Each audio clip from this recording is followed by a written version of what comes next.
Peristiwa 13 Mei 1969 merupakan satu titik hitam yang tidak akan dilupakan oleh setiap rakyat di negara kita. Pertumpahan darah dan kacau balau tersebut hampir menghancurkan Malaysia. Pada tahun tersebut, Malaysia bergelut dengan ancaman komunis serta perhubungan antara kaum yang lemah. Terdapat juga unsur negatif seperti ketidakpercayaan antara kaum yang dipupuk semasa pemerintahan British.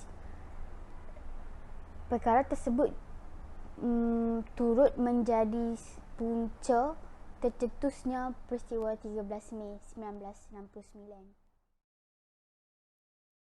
Terdapat pelbagai unsur-unsur negatif yang menjadikan punca berlakunya kejadian 13 Mei 1969. Antaranya adalah dasar pecah dan perintah British. Pada zaman pemerintahan British telah mewujudkan kelompok-kelompok etnik berdasarkan kegiatan ekonomi. Ini dilakukan untuk menjaga kepentingan mereka agar tidak terjejas dengan kewujudan perpaduan kaum kerana mereka mahu mengeksploitasikan semaksimal mungkin kekayaan semula jadi di Malaysia. Justru mereka telah menetapkan status dan peranan yang berbeza bagi setiap kaum. Seperti orang Melayu digalakkan tinggal di kampung, kaum Cina digalakkan tinggal di bandar, manakala kaum India digalakkan tinggal di estate-estate. Dasar ini telah berjaya direalisasikan dan kesannya interaksi di antara kaum-kaum menjadi terbatas hanya di pejabat dan pasar sahaja. Apabila ini berlaku, maka lahirlah perasaan prasangka antara satu kaum dengan kaum yang lain. Punca peristiwa 13 Mei 1969 yang seterusnya ialah penubuhan persatuan berasaskan kaum. Hal ini berlaku ketika perarakan Parti Gerakan yang diadakan pada 10 Mei 1969, iaitu ketika pengumuman pilihan raya umum PRU. Perarakan tersebut telah menyebabkan kesesakan lalu lintas, iaitu yang bermula dari Jalan Campbell sehingga ke Jalan L dan seterusnya ke Jalan Kampung Baru. Namun Jalan Kampung Baru merupakan penduduk yang didiami oleh orang Melayu seramai 30,000 orang. Perarakan tersebut telah menyebabkan memberi kesan kepada pihak kaum Melayu kerana orang Cina telah mengikat penyapu pada kenderaan mereka untuk menunjukkan kemenangan mereka. Rentetan daripada peristiwa perarakan Parti Gerakan tersebut, ianya juga telah menyebabkan orang Melayu mengadakan perarakan balas bagi Parti UMNO. Orang Melayu telah berkumpul di Rumah Menteri Besar Selangor dan mengadakan perarakan balas pada pagi 13 Mei 1969. Perbincangan mereka telah menyamarakkan lagi pergaduhan antara wakil orang Cina dan juga kaum Melayu sehingga menyebabkan rusuhan besar yang terjadi ketika itu.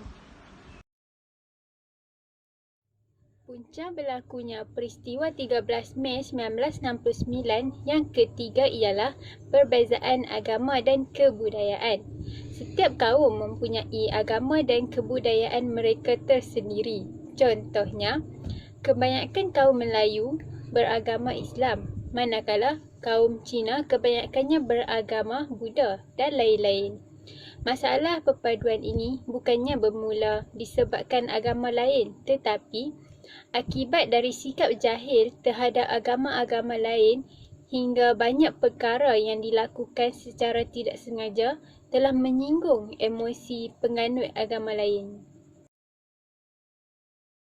Kesan positif yang dapat diambil dalam peristiwa 13 Mei ini kepada masyarakat, yang pertama ialah dapat membuka minda masyarakat. Contohnya, masyarakat akan lebih berfikiran positif jika perkara ini berlaku lagi pada masa akan datang. Kesan yang kedua, peristiwa ini juga akan menyusun semula politik dalam negara kita untuk lebih saksama dan lebih adil dalam menjalankan tugas masing-masing. Kesan positif yang ketiga ialah penyeragaman sistem pendidikan. Contohnya, sistem pendidikan di Malaysia akan lebih sistematik dan lebih saksama dalam menangani setiap pendidikan atau pembelajaran. Kesan positif yang keempat adalah peningkatan dalam ekonomi rakyat. Hal ini kerana kerajaan telah memperkenalkan dasar ekonomi baru bagi memperkasa golongan berpendapatan rendah dalam pelbagai bidang untuk merapatkan jurang ekonomi rakyat.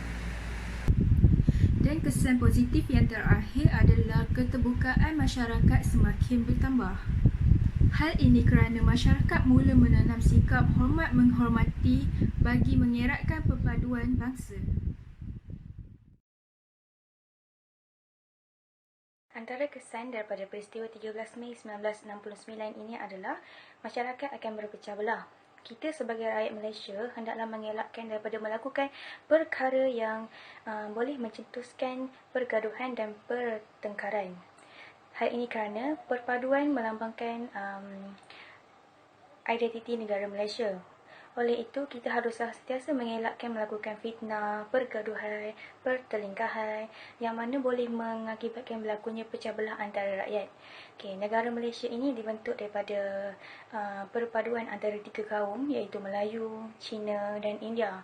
Oleh itu, kita sebagai rakyat Malaysia haruslah sentiasa bangga dan sentiasa menjaga imej negara Malaysia. Hal ini kerana kita duduk di bawah satu bumbung yang bernama Malaysia, jadi kita haruslah sentiasa menjaga nama baik Malaysia supaya perpaduan negara tidak berpecah belah dan menyebabkan huru-hara. Daripada peristiwa 13 Mei tahun 1969, terdapat beberapa kesan negatif terhadap negara. Antaranya, keharmonian negara tergugat. Keharmonian terhasil daripada perpaduan antara kaum di negara Malaysia dan ia juga merupakan salah satu keistimewaan di negara kita. Oleh itu, negara kita akan menjadi huru-hara dan kacau bilau jika tiada perpaduan sesama kaum di negara kita. Apabila tiada perpaduan di negara kita, ia boleh mengakibatkan rakyat mudah berpecah belah seperti yang berlaku pada peristiwa 13 Mei tahun 1969 di mana akibat daripada peristiwa ini banyak nyawa yang tidak bersalah berkorban dan harta benda di sekeliling telah rosak.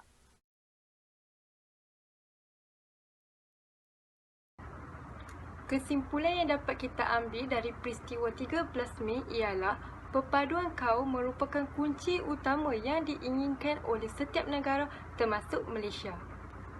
Hal ini dikatakan demikian kerana perpaduan kaum yang lemah yang ada dalam sesebuah negara akan menjadikan negara itu senang dijajah oleh kuasa-kuasa besar dan kuasa-kuasa asing di luar.